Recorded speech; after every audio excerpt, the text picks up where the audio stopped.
Kecelakaan beruntun di tol Perbalenyi kilometer 92 menjadi perhatian. Bagaimana tidak, kecelakaan tersebut melibatkan 21 mobil, tercatat 1 korban meninggal dunia, dan lainnya mengalami luka berat hingga ringan.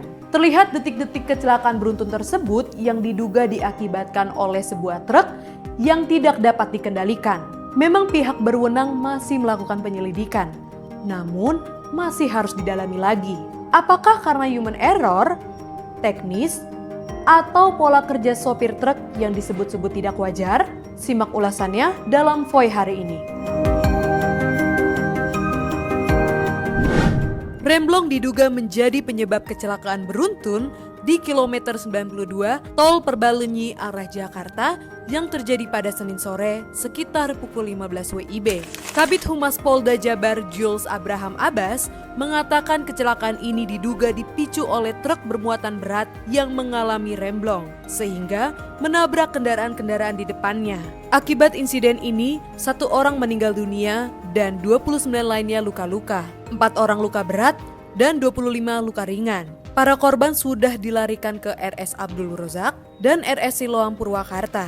Termasuk sopir truk yang mengalami luka-luka juga masih dirawat di RS dan dalam pengawasan Polres Purwakarta. Pada Selasa pagi, polisi telah menggelar olah TKP. Pihak kepolisian juga akan memeriksa sopir berinisial R dan berusia 43 tahun itu pada 12 November 2024 untuk mengetahui penyebab pasti kecelakaan maut tersebut. Apakah benar karena remblong atau dipicu hal lain seperti microslip? Kemenhub juga akan mendalami penyebab kecelakaan beruntun ini. Kemenhub berkomitmen untuk memperbaiki sistem keselamatan jalan tol di Indonesia dan meningkatkan standar keselamatan berlalu lintas. Berdasarkan data Korlantas Polri 3 tahun terakhir, jumlah kecelakaan di jalan tol meningkat. Pada tahun 2022, ada 1.464 kecelakaan yang menyebabkan 688 orang meninggal dunia. Sementara tahun 2023 terjadi 1.656 kecelakaan dengan jumlah korban meninggal 704 orang. Sedangkan di tahun 2024 per bulan September ada 1.207 kecelakaan di jalan tol dan menyebabkan 527 orang meninggal dunia.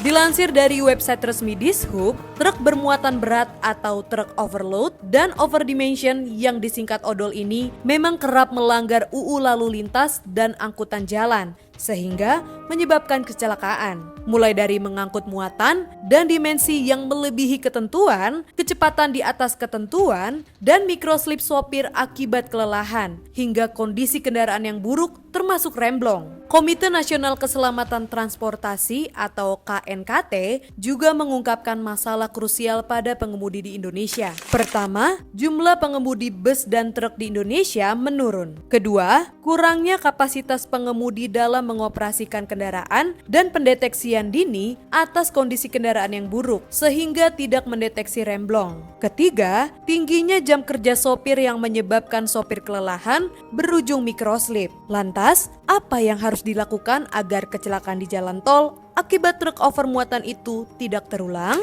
Seperti benang kusut, membenahi sistem transportasi barang bukanlah hal yang mudah.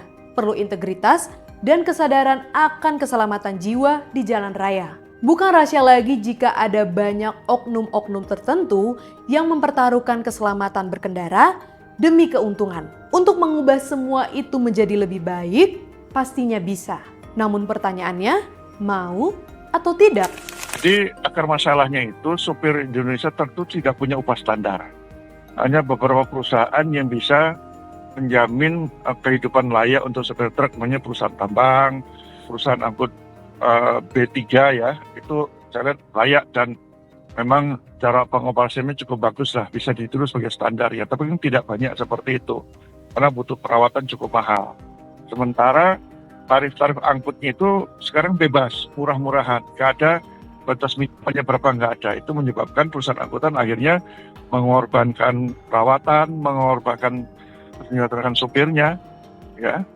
Nah, belum lagi mereka juga perusahaan-perusahaan angkutan mana yang besar-besar tuh nggak istilahnya setor menyetor oknum aparat penegak hukum.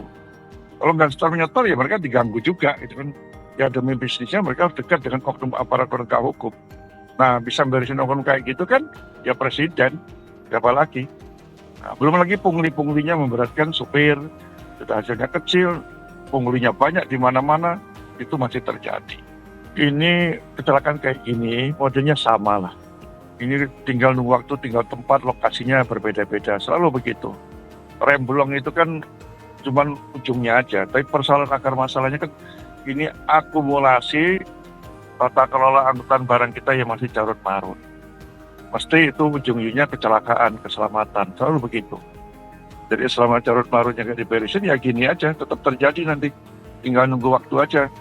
Mudah-mudahan kita dan keluarga nggak kena aja jadi korban gitu aja ya. Masalah truk odol itu ada yang terlibat di situ ada 10 kementerian dan lembaga. Yang jelas kalau sudah lintas kabupaten lintas kementerian lembaga itu ya presiden. Ya sekarang kita nunggu presidennya aja. Presiden nunggu pulang dari Amerika atau lautan luar negeri nanti kira-kira ada nggak statement presiden semua kementerian yang terkait harus membenahi odol. Udah gitu aja. Semoga semua pihak terkait dapat memberikan yang terbaik dalam upaya mencegah kasus kecelakaan serupa terjadi. Saksikan terus berita-berita menarik lainnya di Voi.id. Saya Gaby Nenggolan, sampai jumpa.